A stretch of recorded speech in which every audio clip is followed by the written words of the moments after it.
El tema de hoy se llama "Y se hizo hombre".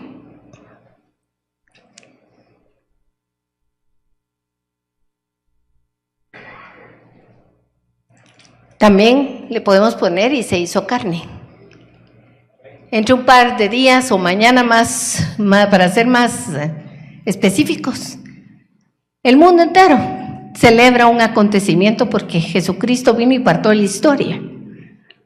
Lastimosamente, la gran mayoría no sabe ni qué se celebra. Y lo más triste es que aún muchos cristianos no entienden el significado. Yo no les voy a decir cuándo deben de celebrar o no deben de celebrar, sino que el Espíritu Santo nos trae convicción a nuestro corazón de qué fue lo que sucedió y no precisamente mañana, ¿verdad? Vamos a hablar hoy del Dios eterno que se hizo hombre. Acompáñenme, por favor, a Juan 1:14. Así como les pidieron que los niños lleven su Biblia, por favor, en papel, yo les pido también, ojalá que todos tengan su Biblia aquí y la usen. Dice Juan 1:14, y aquel verbo fue hecho carne y habitó entre nosotros. Y vimos su gloria, gloria como del unigénito, del Padre, lleno de gracia y de verdad. Recuerdo cuando leo este versículo, una hermana que venía hace muchos años y siempre me predecía, pero es que yo no entiendo qué dice ahí, porque ¿por qué dice el verbo? Y la verdad yo tampoco entendía. Y estoy seguro que muchos todavía no entienden qué quiere decir el verbo.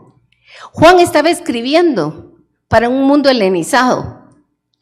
Y el verbo era la palabra en latín que se refería a logos en griego.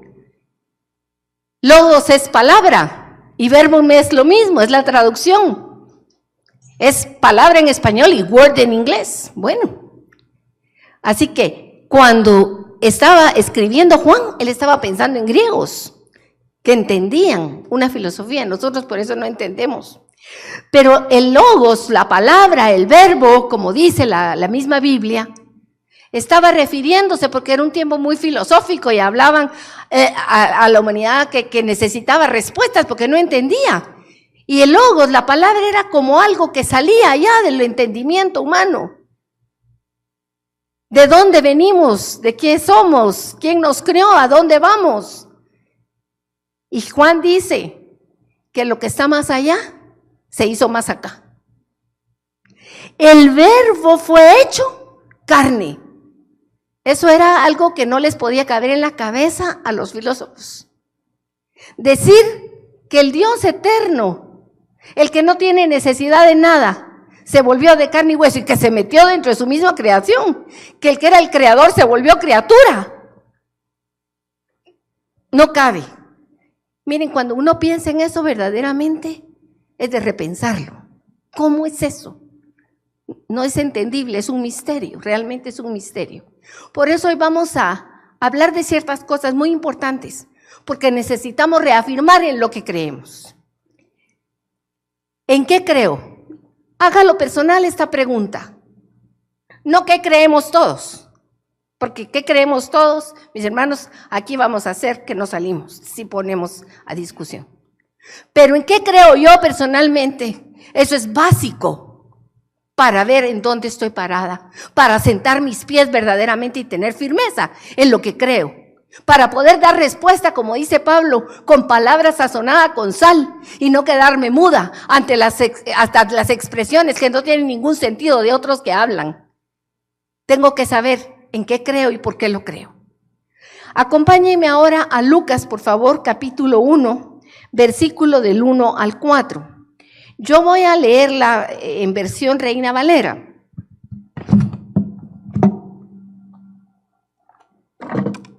Cuando la tengan me dicen amén. Ay, qué rápido, mis hermanos, no tan rápido, por favor. Lucas 1,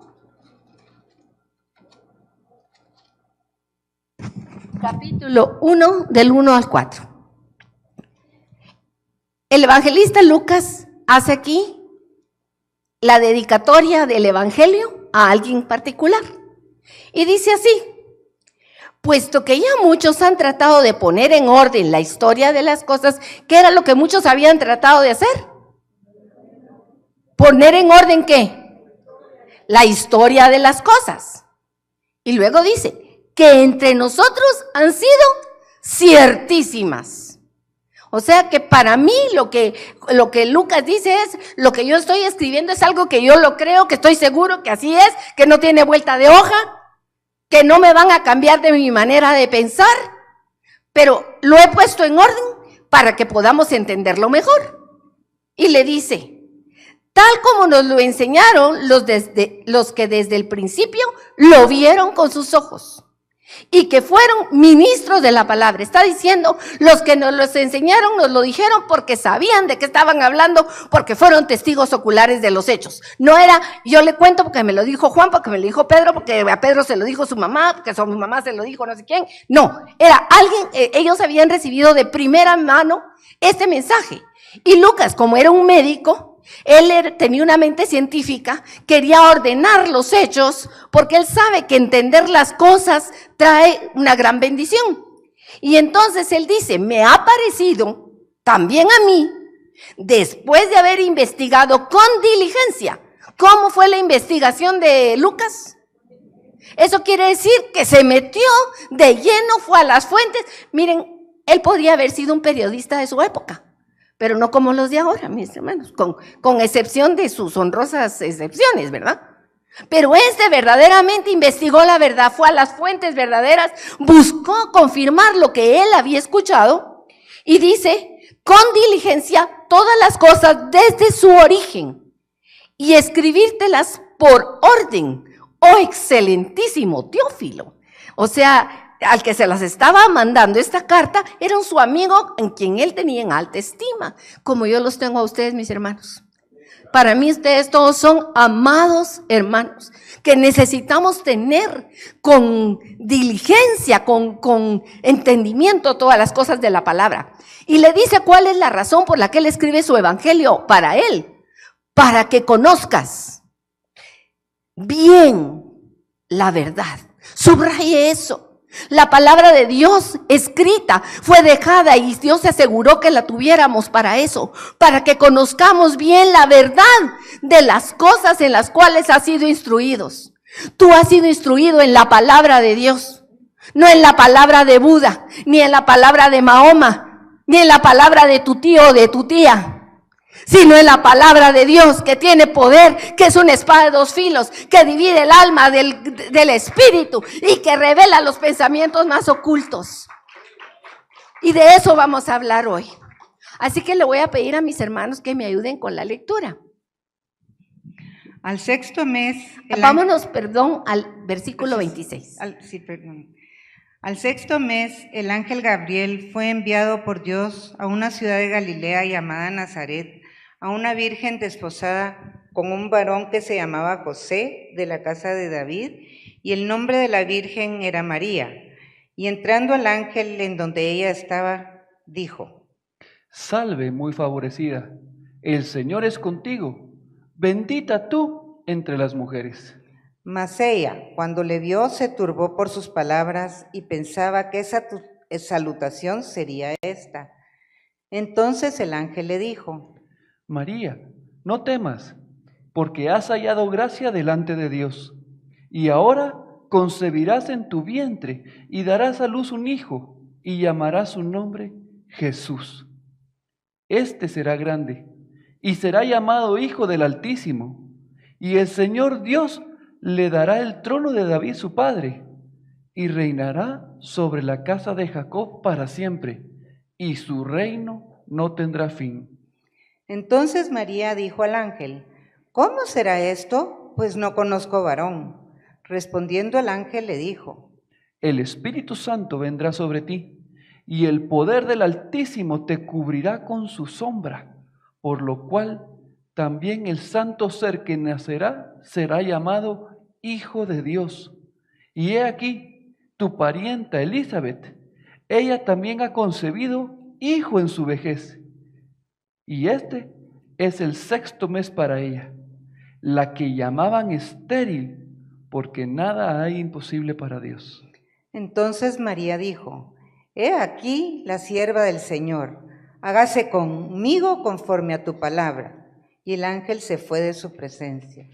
Gracias. Estoy segura que muchos de aquí habían oído la historia. No sé cuántos la habían leído, pero la hemos escuchado esa historia muchas veces. Pero vamos a poner en antecedentes porque yo quería enfocarme en esta parte. Pero previo a esto hay una historia. El ángel Gabriel, antes de ir con María, se había presentado 6 meses antes en otro lugar a un sacerdote que se llamaba Zacarías, que dice que estaba en el templo cumpliendo su servicio de ofrecer el incienso. Era un hombre que conocía la ley del Señor, óigase, conocía la Biblia antigua, pues el Antiguo Testamento, y sabía para qué iba y hacía las cosas. La palabra dice que tanto él como su esposa eran 2 personas rectas y justas. Pero resulta que cuando vio al ángel, porque se le apareció el ángel cuando él estaba ahí, se le aparece el ángel y le dice que va a tener un hijo. Y él le pregunta: ¿y qué señal voy a tener de esto? Y entonces el ángel le dice que va a nacer un hijo en su vejez. Y de verdad le dice: y por no haber creído te vas a quedar mudo. Cuando salió de ahí de su casa, se fue con su esposa Elizabeth, que era una viejita también, bien viejitos. Y resulta que ella quedó embarazada. Pero dice de ella que ella era estéril. Y él salió mudo, ya no pudo hablar más hasta que nació el niño y le preguntaron cómo se iba a llamar, porque el ángel le dijo: y se va a llamar Juan. Y entonces cuando le iban a poner otro nombre, insistían que le pusieran otro nombre, Elizabeth estaba diciéndoles: no, se tiene que llamar Juan. Y entonces le decían: ¿pero por qué? Y entonces ahí fue cuando le volvió el habla y pudo decir: porque ese nombre fue el que tiene que tener, porque ese fue el que me dijeron. Yo les estoy parafraseando. Zacarías, teniendo todo el conocimiento de la Biblia, no creyó, no entendió. Y por otro lado vemos el caso de María. Ella era una jovencita, tal vez como Estefanía, ponte de pie. O tal vez pudo haber sido una jovencita como ¿quién está por ahí? Sarita, ponte de pie. O otra jovencita por aquí, ¿quién más está? Allá atrás está Natalia, póngase de pie. O quizá más jóvenes, incluso que ellas 3. Yo me pregunto, quédense de pie un momentito, mis queridas hermanas. ¿Qué pasa si hoy, cuando regresan a su casa y están en su cuarto, de repente se les aparece un ángel? A ver, cuéntenme, ¿qué harían? A ver, Sarita, ¿qué harías tú? No sabe. ¿Y usted qué haría? ¿O qué sentiría? ¿O qué pensaría? ¿Ah? ¿Te asustarías? Natalia. ¿Algo malo? Ajá. Miren, esa es la reacción natural del ser humano. Las cosas extraordinarias o nos asustan, por favor siéntense, gracias por su participación. O nos asustan o nos dejan mudos, o salimos corriendo, o decimos: no, cierro los ojos y los voy a abrir de plano que es una pesadilla y los abro otra vez. No, ese plano que estoy viendo mal, ay, todavía está ahí, mejor lo cierro. ¿Nos puede pasar? No solo a una joven, a cualquiera de nosotros. Pero María, dice la palabra, que ella no se turbó al ver al ángel, sino que se turbó por sus palabras, y eso a mí me deja un toque. ¿Por qué no se turbó? ¿Por qué no se asustó del ángel? Yo pienso, porque no lo dice la Biblia.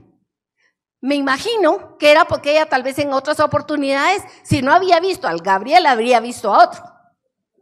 O había visto al mismo Jesús que se le había presentado al ángel del Señor. O había tenido una conversación con Dios en persona y Dios ya le había hablado de muchas cosas. Y lo espiritual a ella no la asombraba. Pero lo asombraban las palabras del ángel, porque el ángel le dijo: vas a ser mamá. Y resulta que ella, aunque estaba desposada con José, todavía no habían tenido relaciones. Y entonces ella le pregunta al ángel: bueno, ¿y entonces cómo? ¿Qué tengo que hacer? Esa es la pregunta. Ella no le pregunta qué señal voy a tener de esto, sino le dice: ¿y cómo voy a hacerlo? Por eso el segundo punto que tenemos es que cuestionarnos. Tú que estás aquí sentada y yo que estoy aquí de pie. Cuando hay un mensaje de parte del Señor, ¿cómo lo recibo? ¿Lo puedo recibir como un Zacarías, como un viejo conocedor? Aunque tengas 15 o 20 años, si tienes desde que naciste de venir a la iglesia porque tu papá y tu mamá te traen, ya eres un viejo conocedor de lo mismo. Has oído durante 20 años por lo menos la misma cosa. Zacarías no sé qué edad tendría, pero pongámonos que era un viejo joven de unos 75 años. 75 años de estar escuchando lo mismo, de que le daba a su mamá y su papá la misma lección, año tras año, que iba a la sinagoga y que le repetían lo mismo. Tal vez tú estás aquí como ese viejo, solo que joven. Muchos años oyendo lo mismo. Ay, ¿para qué voy a oír otra vez? Pero si hoy se te aparece el ángel a ti, ¿cómo vas a recibir el mensaje? Esa es la pregunta. Como un viejo sabelotodo que no entiende nada, a pesar de que puede ser una persona recta, una persona intachable, a pesar de que puede ser, ¿qué te digo yo? Un hombre bonito, bueno, guapo, qué sé yo, pero no tienes entendimiento de las verdades que tienes. Y eres estéril, como eran ellos. Eran viejos, eran de la tribu de Leví, pero no tenían hijos. La esterilidad era un no producir. Acuérdense que cuando Dios creó al hombre dijo, únanse para tener hijos, para ser productivos, para ser fecundos. Y estos dos del pueblo de Dios, de la tribu de Leví, ella, Elizabeth, era de la tribu de Leví, directamente. Eran estériles, no habían podido producir. Y oyó al ángel y no creyó. O podemos ser como María, una jovencita, no muy conocida, pero que la palabra nos dice, porque Lucas, que investigó diligentemente, se enteró bien de cómo era el corazón. Probablemente la misma María fue la que le contó, ay, mira, vino el ángel y yo estaba aquí y de repente abrí los ojos y vi a Gabriel y me quedé muda y abrí la boca y dije, no dije nada, me quedé muda. Y entonces el ángel me dijo, María, favorecida del Señor, bendita eres. Y yo dije, ¿qué será eso que me está diciendo? No entiendo, pero no dije nada, solo lo dije aquí. Y entonces el ángel me dijo, eres favorecida porque vas a ser mamá. ¡Ay, Señor, cómo va a ser eso! Yo mamá a estas alturas. Y Señor, ¿y cómo? Y encima me dijo, tu hijo va a ser grande, va a ser el descendiente de David, va a ocupar el lugar del trono de David, le van a llamar el Hijo de Dios. ¡Ay, santo Dios! Casi me desmayo. Por supuesto que yo lo estoy haciendo teatralmente. Pero póngase usted en los pies de esa jovencita. ¿Cómo recibió el anuncio? Que va a ser mamá. Es muy diferente a una que metió las patas y le anuncian, va a ser mamá. ¡Qué susto! Porque bien sabe lo que hizo cuando no debía. Pero María no. María se estaba guardando en su corazón porque era una mujer que amaba al Señor, que había escuchado las Escrituras igual que el otro desde su niñez. Pero para ella las Escrituras no eran cualquier cosa. Ella cuando oía las Escrituras la conmovían. Su corazón se enarbolecía de emoción. Y por eso ella no le impactaron las palabras del ángel. Las creyó, las recibió. Ella es la primera favorecida que recibió a Jesucristo en su corazón. Antes de que recibirlo en su vientre, María recibió el mensaje de Cristo en su corazón y respondió a ese mensaje con fe. Favorecida, bendecida porque creyó. Y su misma prima, después de que cuando la va a visitar, le dice, bendita tú porque creíste. No porque tienes al hijo adentro, sino porque creíste. Esa es la bendición más grande que podemos tener. Si tú has creído en el Hijo de Dios, como el Hijo de Dios dice quién es, tú eres bendito igual que ella. Y has dejado de ser un hombre común y corriente, muerto en tus delitos y pecados, para ser una hija o un hijo de Dios. No por algo que tú hayas hecho bien, no porque tú te merezcas algo, porque no nos merecíamos nada, sino porque el Dios del cielo decidió venir a habitar en tu corazón. Gloria al nombre de Jesucristo. Ese mensaje, mis hermanos, tenía varias cosas. Lo primero le dijo el ángel a María, y ahí lo leyó mi hermana, le dijo, le pondrás por nombre Jesús. Miren, a nadie nos gusta que nos digan qué debemos de hacer. Y mucho que menos que venga alguien a decirnos cómo se van a llamar nuestros hijos. Yo, como mamá, a veces puedo pensar, le hubiera querido decir a mis hijos, ay, cuando tengan una nena, le ponen mi nombre. Pero ni siquiera. ¿Por qué? Porque no. Porque uno no tiene por qué meterse, la verdad. Son los papás los que van a decidir el nombre de su hijo, en la identidad que ellos quieren que tengan darle a su hijo. Pero ¿saben qué? A María hasta eso le puso el Señor. Le dijo, no se va a llamar como tú quieres que se llame, ni como tu mamá, ni como tu papá, ni como tu tío, ni como tu abuelo. En la familia de Ángel todos se llaman Diego por un abuelo que tenía como 20 Diegos en la familia. Y solo un ángel, porque eso era de la otra familia, no sabemos, pero habían ángelas. Miren, el ángel Gabriel fue muy específico y le dijo, se va a llamar Jesús. Porque Jesús quiere decir, a ver, ¿quién sabe qué quiere decir? Dios salva. Emmanuel es Dios con nosotros. Pero Jesús es Dios salva. Una palabra profética sobre el niño. Dios salva. Además le dijo, él va a ser un gran hombre, no cualquiera. Dentro de los hombres va a ser el distinguido, el superior, el que se va a ver que es diferente a todos los demás. Y además, hijo del Altísimo. No es el hijo de Pedro, ni de Juan, ni de Pablo, es el hijo de Dios. Y Dios dice, el Señor le dará el trono de su padre. En él se va a cumplir una profecía, porque tanto María como José eran descendientes de David. Y había una promesa sobre David, que iba a venir uno que iba a ocupar el trono eternamente. ¿Y saben cuándo se lo está diciendo? Cuando ese pueblo de Israel estaba oprimido por los romanos, donde no había esperanza de volver a tener un rey, porque les habían quitado toda la oportunidad de tener un gobernante de su pueblo. Y Dios les dice, en él se va a cumplir, que se va a sentar en el trono de David, que fue glorioso. Y no se va a sentar para un poquito de tiempo, se va a sentar en ese trono por la eternidad. Gloria al nombre de Jesucristo. Bendito sea su nombre. Su reino no va a ser un reino chiquitito de 4 años, ni de 6, ni de 8. Su poder no va a ser determinado por una corte o por un montón de gente que lo elijan. Su reino es eternamente, te guste o no te guste, Él es el Rey eterno de la gloria. Amén. Su nombre es todopoderoso. Y mis hermanos, esa jovencita se quedó viendo al ángel y le dijo, momentito, ya entendí, pero ahora te voy a preguntar algo.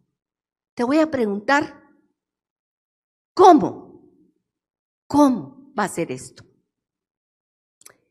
Y Dios, mis hermanos, cuando tú le preguntas con el corazón, Él se revela a ti. Su palabra dice que el que lo busca, lo encuentra. Él dice que si tú tocas a su puerta, Dios en persona sale y la abre y te dice, pasa adelante, hijo mío. Y de Él dice que cuando Él toca en la tuya y tú le abres de adentro, Él se mete contigo y cena contigo en tu casa. Y Él dice que si tú le pides, Él te va a contestar. Y que si tú lo buscas, tú lo vas a encontrar. Porque Él se deja encontrar de los que le buscan.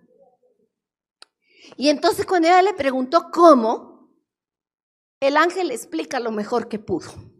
Porque miren, explicar eso era inexplicable. Y le dijo, el Espíritu Santo va a venir sobre ti. Y Él va a poner en ti la semilla de Dios. Así que ese niño que tú vas a tener va a ser un niño, pero va a ser un santo ser. Ustedes lo pueden leer. Yo no lo voy a leer todas las citas porque no acabamos aquí. Nos quedamos hasta mañana en la noche para celebrar. Pero ustedes pueden leer hoy aquí y las pueden ir anotando, por favor. Ese niño va a venir el Espíritu Santo de Dios mismo y Él va a engendrar en ti un niño.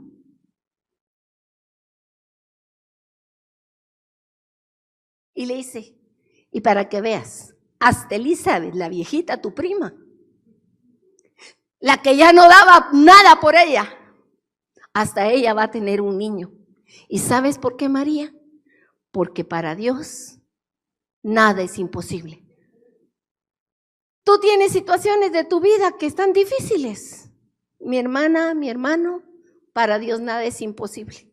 Si Él ha permitido situaciones difíciles o problemáticas en tu vida, mi hermano, alguna razón tiene, y si tú le pides sanidad y tú le pides cambio de la situación, para Dios nada es imposible.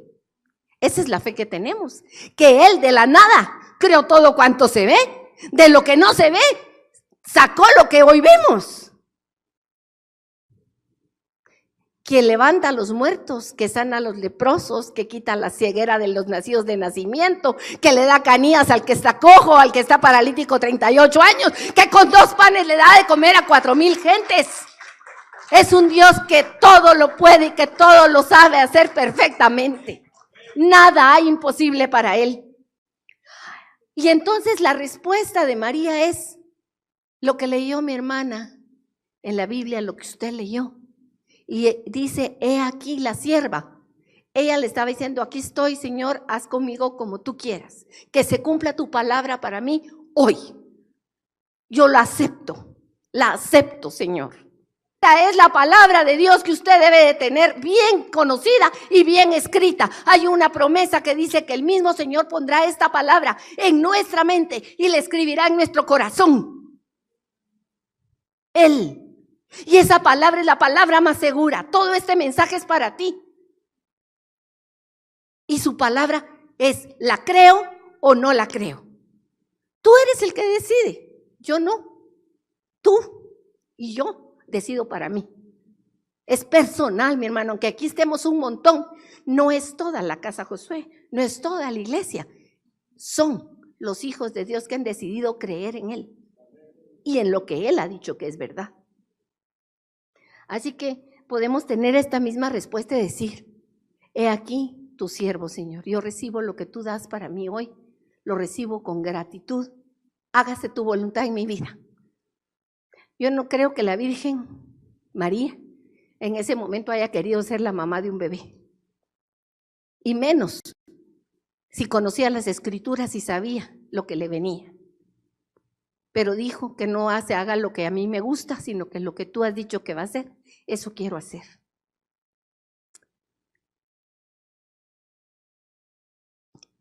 Y vamos a ver cómo la palabra de Dios habla de Jesús para que podamos creer que Él es quien dijo ser. Si tú estás aquí hoy, es bueno que te preguntes, ¿en qué creo? Ese es el tema. No la Navidad. ¿En qué creo? Y asegures tus pies en las verdades gloriosas del Hijo de Dios. Primero, Miqueas 5, 1 y 2. En Miqueas 5, 1 y 2, la palabra nos relata claramente que Dios desde antes de nacer Jesucristo, siglos antes, no días antes, siglos antes, dejó por escrito, anunciado, dónde nacería su hijo. Y dice que le dijo que en Belén de Efrata iba a nacer el que iba a ser el rey de Israel. Y en el versículo 1 dice que al juez de Israel con una vara lo iban a bofetear. Rodéate ahora de muros, hija de guerreros. Nos han sitiado, con vara herirán en la mejilla al juez de Israel. Pero tú, Belén Éfrata, pequeña para estar entre las familias de Judá, de ti me saldrá el que será Señor en Israel, y sus salidas son desde el principio, desde los días de la eternidad. Mis hermanos, qué cita más gloriosa. La salida de Jesús no fue cuando vino a este mundo. Él vino desde antes de la fundación del mundo, estaba con Dios y era Dios y todo fue hecho por Él, porque Él mismo es Dios. sus salidas son eternas. Y fue engendrado por Dios mismo para estar un tiempo en esta tierra. Pero vino a un lugar específico, a Israel, a esa tierra de Israel, un pueblito perdido en la nada. Ahí, en un pueblo pequeño, ahí nació Jesús anunciado en ese pueblo. Y fíjense que ahí estaba determinado a nacer. Pero sus papás no vivían ahí, tuvieron que hacer un viaje de Nazaret de Galilea a Belén de Judea. Y cuando iban en el camino, como era un decreto que habían mandado hacer para que todos se inscribieran, el pueblo estaba lleno. Ahí no habían hoteles ni 2 ni 3 estrellas, eran simplemente casas de la gente donde se hospedaba la gente. Y llegó mucha gente a Belén y no había dónde. Entonces dice, como no había dónde, no crean que es porque el posadero no le quiso dar entrada, es porque no había dónde nacer. Entonces ellos se quedaron en el mismo lugar donde estaban los animales, en un establo. Pero no crean que fue solamente para contar una historia así como bonita o tierna. Ay, pobrecitos, nacieron en un establo. No, mi hermano, eso tiene un mensaje espiritual, porque Él vino a nacer en tu corazón, que es peor que un establo. Él quería nacer ahí, y entonces estaba diciendo, no necesitan prepararme una habitación con sábanas de seda. Yo he venido porque sé a dónde vengo y sé lo que vengo a hacer, que es a dar vida a los muertos. Entonces, Él vino a un corazón como el mío, que no estaba listo para recibirlo. Mi corazón no era un lugar limpio ni adecuado, era un establo, o peor que un establo. Y te pregúntate tú cómo estaba el tuyo, si es que ya lo has recibido. Y si tú no lo has recibido, pues hoy es un buen día para recibirlo, decirle, aunque no estoy muy limpio y no estoy muy bien, por favor ven a mí. Dios no está esperando que tú estés bien para que tú nazcas de nuevo. Él quiere nacer en ti para que tengas vida. Así que esa es la razón por la que no había lugar en la posada, porque Dios quería dejar claro que Él, el creador del cielo y de la tierra, el Dios que hizo todas las cosas que en Él hay, siendo Dios del cielo y de la tierra, no habita en templos hechos por manos humanas.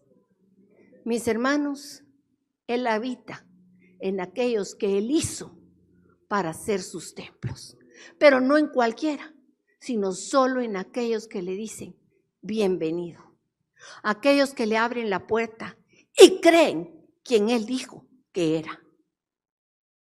Porque habrán otros que no lo reciben. Y el que no lo recibe está perdido. Está perdido en sus delitos y pecados. Está condenado a muerte eterna. Se va a ir al infierno. Y no hay salvación ni hay puertas atrás, por detrás. Solo hay una puerta y su nombre es Jesús. Así que el tema de hoy es, y se hizo carne. ¿Te has puesto tú a pensar en esto? ¿Qué significa verdaderamente que Dios el Eterno se haya hecho carne? Solo vamos a tocar un par de puntitos, algunas cosas, para que reflexionemos sobre ellas. Juan 1:14 dice, y aquel verbo fue hecho carne y habitó entre nosotros. Lo dice Juan. Y Juan dice, vimos su gloria. El que era el Dios del cielo se bajó y se metió en nuestra creación. Estuvo caminando con nosotros, lo vimos con nuestros ojos, lo tocamos, lo escuchamos. Pero vimos que era más que un hombre. Vimos su gloria, vimos que era Dios. Eso es lo que está diciendo Juan aquí. Lleno de gracia, lleno de favor para nosotros, lleno de verdad. Y Filipenses nos asegura que Él siendo Dios y teniendo todo el poder, la omnipotencia, dejó su gloria, dejó el cielo y se metió en su creación. El que está por afuera del universo entero se metió adentro de Él. Dejó su gloria, dice, porque consideró, mira esto, consideró, Dios dijo, ser Dios no es tan importante. Esa es la traducción de este versículo. Dios pensó estar aquí arriba y tener todos los ángeles a mi servicio y tener todo el universo y sostenerlo con mi mano. Lo puedo dejar un rato. Y dice, por el contrario, se rebajó voluntariamente. Nadie le quitó de la vida. Él se bajó. No solo se bajó del cielo y se metió en la tierra. Se bajó de su trono de Dios y se hizo un inútil como usted y yo. Mire, eso quiere decir se hizo siervo de siervos. El siervo de siervo va a ser el esclavo de los esclavos. El omnipotente. Piénselo un momento. Se bajó, se metió a la tierra, se despojó de su gloria y se vistió de hombre. De un hombre que tiene un principio y tiene un fin. 70 años son los del hombre, 80 años dice la palabra, para los que les va bien. Del hombre que no puede hacer nada por sí mismo, porque necesita en todo buscar a Dios. El omnipotente se limitó a lo humano. Si tú quieres tener una casa, tienes que trabajar. No puedes decir, hágase, y que aparezca la casa. Si tú quieres tener un viaje, tampoco puedes decir, hágase el avión, salgamos volando y estemos por allá. No puedes. Tienes que trabajar, sudar tu trabajo y con el sudor de tu frente comprar la casa, con el sudor de tu frente pagar tus viajes, con el sudor de tu frente comerte el pan de cada día, porque así lo determinó Dios. Pero Él no, Él puede decir, hágase y se hace la luz, hágase y se hace tal cosa, hágase y se hacen los animales. No necesita que nadie le diga nada ni cómo hacer nada, porque Él todo lo sabe. El que todo lo puede, el omnipotente, se limitó a no poder hacer nada igual que nosotros. Piénsalo, qué grandeza de amor. Pero no solo el omnipotente, el omnipresente. Mire, Dios está aquí, pero al mismo tiempo que está aquí, está en Europa, y al mismo tiempo está en Asia, y al mismo tiempo está en África. El diablo no. El diablo tiene un montón de demonios y por eso es que en todos lados se hace el mal.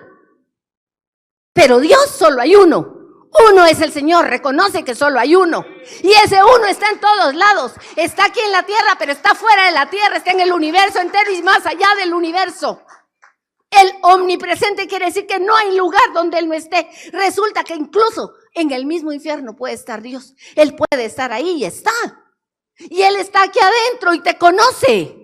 ¿Y sabe qué? Aunque tú no le hayas abierto la puerta y aunque tú no le digas que pase adelante, Él sabe quién eres, cuándo te levantas, cuándo te acuestas, a dónde vas, lo sabe todo.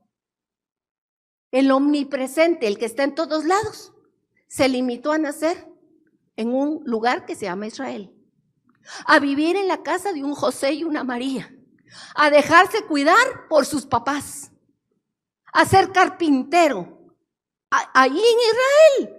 Él no viajó a otros lugares, ahí estuvo, ahí vivió, solo ahí, aunque hubiera podido estar en todos lados. Se limitó. Y se limitó también el omnisciente, el que sabe todo. Yo les adelanté eso. Pero ¿saben qué? Jesús tuvo que aprender todo. Tuvo que aprender a comer con cubiertos, tuvo que aprender a caminar, tuvo que aprender todo. La ley que fue Él el que la dio, la tuvo que recibir de otros que no entendían nada.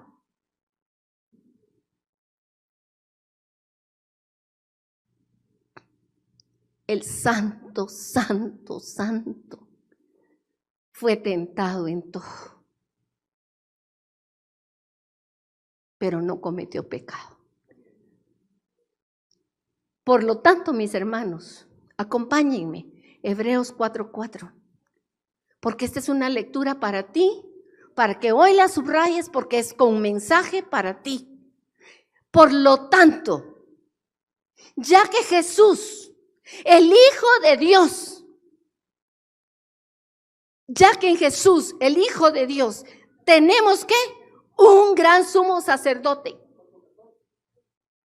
Por tanto, tú que estás aquí, Ya que en Jesús tenemos al Hijo de Dios, tenemos un gran sumo sacerdote que ha atravesado los cielos.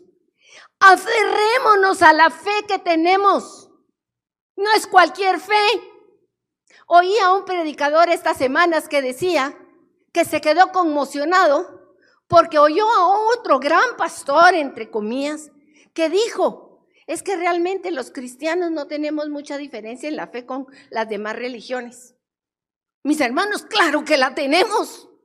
Si usted piensa que es igual y que lo mismo va a hacer y ser esto que lo otro para llegar al cielo, mi hermano, no, solo hay un camino que es Jesucristo. Solo uno es el Hijo de Dios. Solo uno es el Hijo de Dios que bajó y hizo carne y vivió entre nosotros y nos reveló al Padre. Así que aférrate a tu fe. No te dejes que venga alguien a decirte es que todas las religiones son iguales.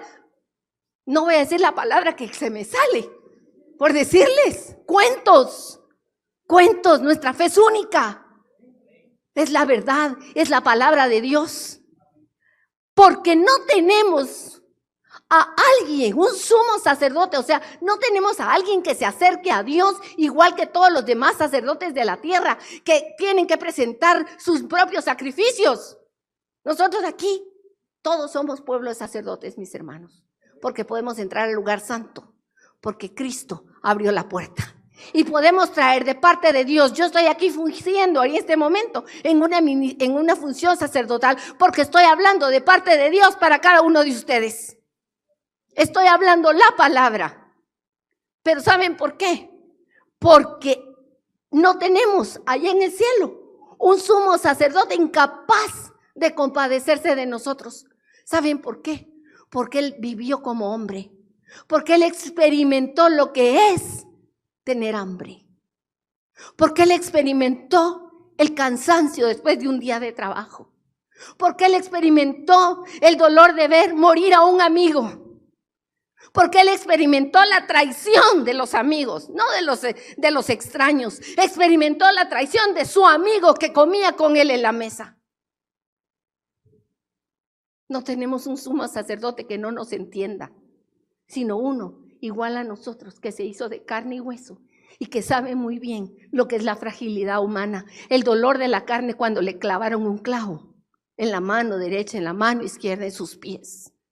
Él sabe el dolor de una bofetada, sabe el dolor de tantas cosas, de que aquellos a quienes les dice la verdad no creyeran en Él, sino uno que ha sido tentado en todo, de la misma manera que todos nosotros, aunque sin pecado.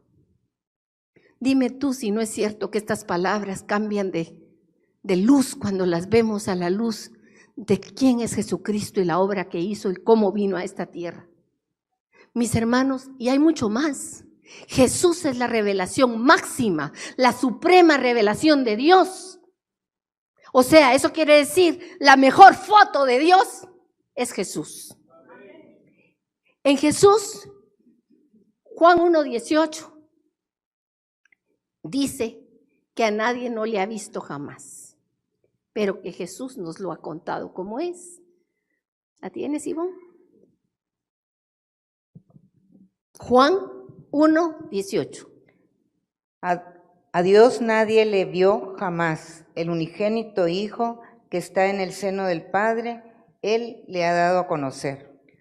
A Dios nadie le ha visto porque es espíritu. Y a Él no se le ve con estos ojos. Se le ve con los ojos que hay adentro. Pero Jesús, Dios, quiso darnos a conocer al Padre y que lo pudiéramos saber. Y dice la palabra que lo que se puede conocer de Dios es a través de Jesús. Lo que podemos ver cómo es su carácter, cómo es que Él reacciona, cómo es que Él vive, cómo viviría la vida aquí Dios caminando entre nosotros, es como Jesús la vivió la vida. Ver a Jesús es ver al Padre y el Padre con Él son uno.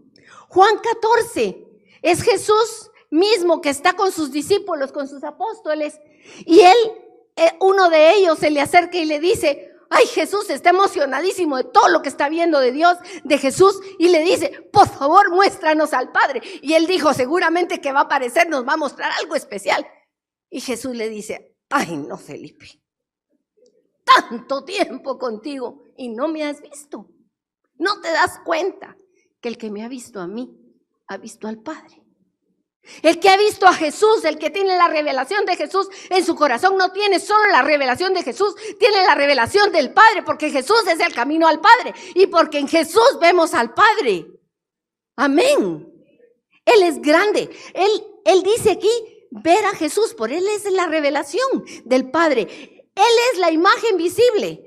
La palabra de Dios es muy clara y dice que no nos hagamos imágenes ni de lo que está arriba ni de lo que está abajo en el cielo, porque hacerse imágenes es problemático, porque uno se hace imágenes de lo que le gusta, de lo que le gusta. Y saben, hay un libro que está en algunas Biblias que se llama Sabiduría, y ahí cuenta cómo es que nació el culto a los ídolos. El culto a los ídolos nació porque dice que un hombre en su casa se le murió su hijo. Entonces, como estaba tan triste porque se le murió su hijito, vino y mandó a la vecindad, había un tallador de imágenes, y le dijo, por favor, hágame un retrato de mi hijo, pero no habían cámaras. Entonces lo que hacían era con cincel y martillo en un pedacito de madera, y le hizo un muñequito que se parecía a su hijo. Entonces él vino y lo puso en una mesa, y en la mesa le puso flores, y en la mesa le puso candelas. Vayan pensando en lo que les estoy diciendo, ya se están imaginando, ¿verdad? Porque yo creo que son bien imaginativos. Y entonces puso eso ahí. Y entonces dice que él dijo a los vecinos, vengan todos, va a haber cafecito y va a haber panito dulce a la noche. Y vamos a compartir para recordarnos de mis hijos. Y a los 9 días los volvió a llamar. Y les dijo, vengan que son los 9 días de que se murió. Y vamos a tomar cafecito y pan. Y llegaron todos los vecinos a comer pan y café. Y al año siguiente era el recordatorio del muerto. Y otra vez llegaron.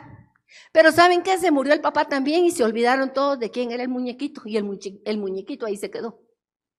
Y como los muchachitos desde chiquitos, todos los años iban a la casa del vecino a comer pan, ya que les dieran café. Entonces empezaron a regresar y dijeron, pongamos al muñequito, hagamos una fiesta y comemos pan y café. Y miren, no es por nada, pero eso es lo mismo que se hace mañana.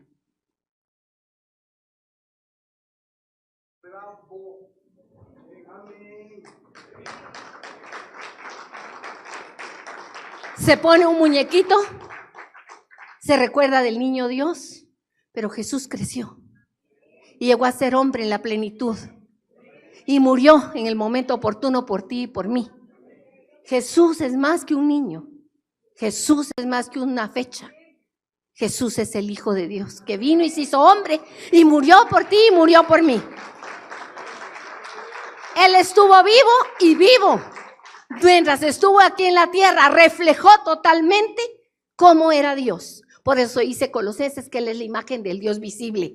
Y en Él está toda la plenitud de Dios. No está un poquito de Dios. Todo Dios estaba en Él.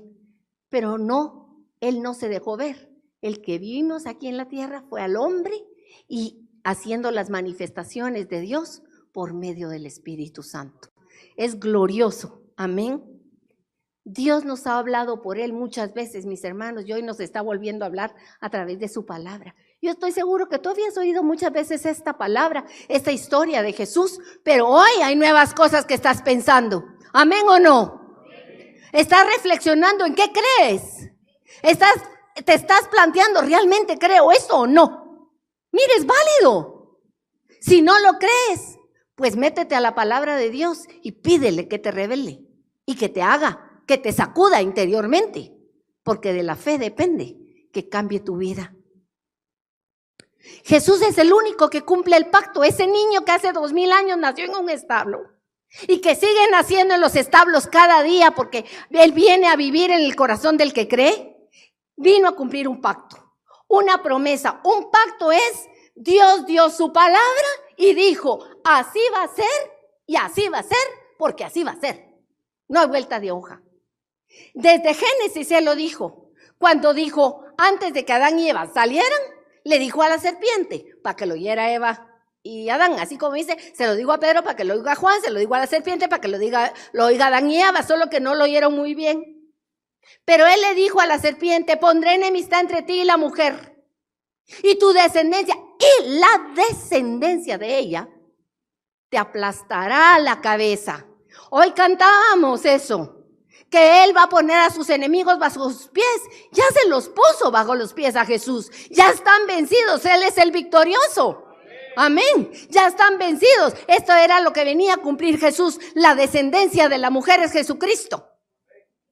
Y fíjense que no digo Jesús ni Cristo, es Jesús Cristo, porque Jesús es el Mesías. Mesías es lo mismo que Cristo. Mesías en hebreo y Cristo en griego. Podríamos decir Jesús Mesías o Jesús Cristo. La abreviación es Jesucristo, porque ahora Él está así, como Rey glorioso. Además, Jesús es el segundo Adán. En 1 Corintios y en 2 Corintios nos habla del segundo Adán. El primer Adán metió la pata, comió lo que no tenía que comer y con él salimos todos y fuimos destinados a la muerte eterna. Pero Jesucristo, el hombre, cumplió hasta lo último que tenía que cumplir. Cumplió toda la ley. La ley Jesús la cumplió al pie del dedito. No pasó ni una ahí. Todo lo que decía la ley fue cumplido en Jesucristo, hasta el hecho de que tenía que ir a la muerte y pagar por ti y por mí. Él, por eso es que somos justos. Hoy preguntaba a Carmen, ¿quién es justo? Y todos dijimos aquí, yo soy justo. El problema es que aquí ninguno es justo. Somos justificados y declarados justos porque el justo de los justos murió por nosotros. Amén. Él es nuestra justicia. Lo dice Jeremías 23:6. Profetizadamente, Él es nuestra justicia. Y fue profetizado, y estas citas, estoy corta, anótenlas. Anótenlas, pero son bellísimas porque hablan del cumplimiento de Jesucristo, del pacto. Primero está Miqueas 5:1-2, que ya lo leímos. Habla de dónde iba a nacer. Isaías 53, que es el siervo sufriente, da el currículum vitae de Jesús. Ahí dice cómo iba a venir Jesús, no como Rey glorioso, sino como un siervo de los siervos, el siervo de Dios, que venía a dar su vida por nosotros. Y dice que nadie lo iba a reconocer, porque no era tan importante de reconocer. Él no venía con pompa, por eso no era posible reconocerle. Solo aquellos que creían en lo que él decía. Zacarías 12:10 dice una profecía que no se ha cumplido. Y yo solo escogí estas, mis hermanos, pero hay cantidad de profecías. Si usted quiere ver las profecías, váyase a Mateo, porque Mateo es el judío que escribe para los judíos. Y él dice para que se cumpla tal profecía, para que se cumpla tal otra profecía. En Mateo las puede encontrar. Yo escogí estas, algunas del Antiguo, porque nosotros dijimos cabal, Isaías es Jesús. Miren, los judíos se pasan por alto eso, ese versículo, esa porción. Nosotros tenemos revelación de esa porción. Pero hay profecías que aún no se han cumplido. Zacarías, específicamente 14, 3, 4 y 9, habla que viene un tiempo en que Jesucristo viene y van a ver los judíos al que traspasaron. Acuérdense que a Jesús lo mataron finalmente, avisándole una lanza en el corazón, y al punto salió sangre y agua. Ay, me van a decir, pero si estamos hablando de un niñito. No, no estamos hablando de un niñito. Estoy hablando del Rey eterno de la gloria, que murió por ti y por mí en la cruz del Calvario. Y al que traspasaron los judíos va a llegar el día en que lo van a ver. Y cuando vean al que traspasaron, se van a arrepentir. Va a haber arrepentimiento y van a llorar. Y entonces verán al Rey de la gloria. Y Zacarías 14, 3 y 4 al 9, el primero que les estaba hablando era Zacarías 12:10.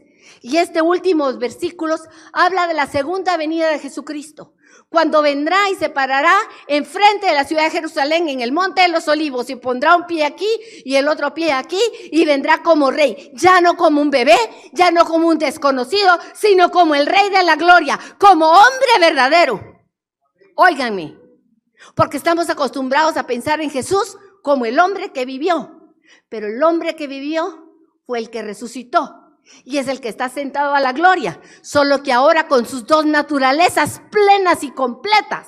Él es totalmente Dios y totalmente hombre, y cuando venga en su segunda venida, viene como rey humano, con toda la gloria del universo, a reinar en esta tierra.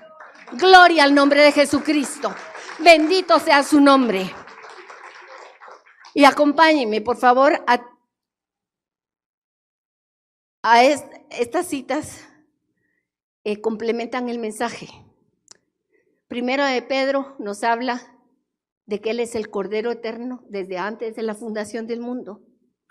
Gálatas 4:4, que Jesucristo vino cuando estaba determinado que tenía que venir y la forma que tenía que venir. Vino en la plenitud del tiempo, cuando era el momento preciso determinado por Dios. Vino por medio de una mujer y vino bajo la ley. Gálatas 4:4. Condenó al pecado en su propia carne y fue semejante en todo a nosotros. Jesús es verdaderamente hombre, no parece hombre. Es un hombre de carne y hueso, como tú y como yo.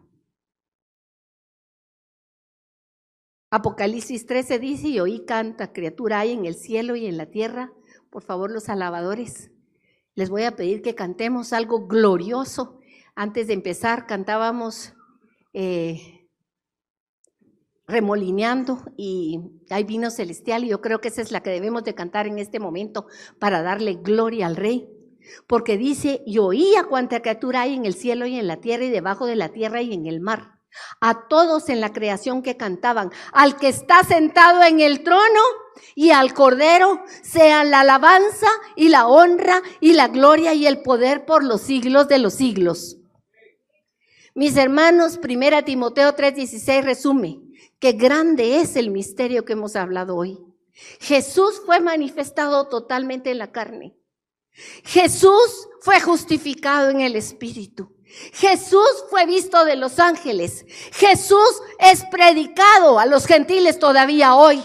Y Jesús es creído hoy todavía en el mundo. Démosles un aplauso al Rey de la Gloria, a su nombre, por su Hijo Jesucristo, porque Él ha resucitado, está sentado a la diestra del Padre y vendrá con gloria. Bendito sea el nombre de Jesús. Levántate, adórale, alábale, cantemos llenos de gozo. Mis hermanos, perdonen, la administración ya nos la dio la palabra. Alabemos al Señor con todo nuestro corazón.